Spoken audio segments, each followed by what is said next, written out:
जो ही गंदम गो पर आना शुरू होती है तो इस वक्त से लेकर आखिर तक इसमें पोटाश की जरूरियात बढ़ जाती है। उसकी वजह क्या है कि पोटाश वो पल्लेदार है जिसने पत्तों से तैयार शुदा खुराक को उठाकर सिट्टे में लादना है।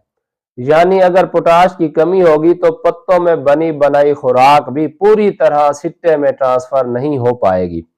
इसके अलावा पोटाश की वजह से पौधे के अंदर निस्बतन सख्ती पैदा होती है, जिससे क्या होता है, इस तरह के पौधों के ऊपर आसानी से कीड़ों बीमारियों का हमला भी नहीं होता और फसल गिरने के खिलाफ भी अच्छी खासी कुव्वत मदाफियत आ जाती। अमूमन जहां पर पोटाश की कमी ना हो तो वो फसल शदीद सर्दी को भी, शदीद गर्मी को भी, पानी की किल्लत को भी बानिस्बत दूसरी फसल के एहसन तरीके से बर्दाश्त कर सकती है। अगर आप पहले 100 दिनों तक पोटाश सही तरीके से इस्तेमाल कर लेते हैं तो उससे दानों का जो भराई का अमल है वो बाखूबी सरंजाम पाता है। मोटे और वजनी दाने बनते हैं, उनमें चमक होती है, जिससे आपकी पैदावार की क्वालिटी भी अच्छी होती है और साथ में जो मिकदार है यानी वजन है वो भी आपको भरपूर मिलता है।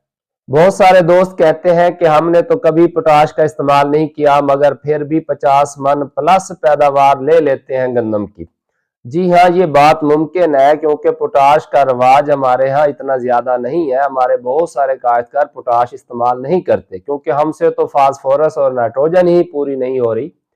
तो जिन दोस्तों के भारी मैरा किस्म की जमीनें हैं या जरा पक्के वाट की जमीनें हैं, ट्यूबवेल का पानी कम लगता है, नहरी पानी लगता है, अपने जानवर रखे हुए हैं या दूसरे तीसरे साल जानवरों का गोबर वगैरह जमीन में शामिल कर लेते हैं, या इसके अलावा जैसे जंतर वगैरह है या मकई का टांडा वगैरह रोटावेट करते रहते हैं या कपास की छड़ियां रोटावेट करते रहते हैं, तो ऐसी सूरत में बाद दफा पोटाश इस्तेमाल ना करने के बावजूद भी बहुत अच्छी पैदावार आ जाती है।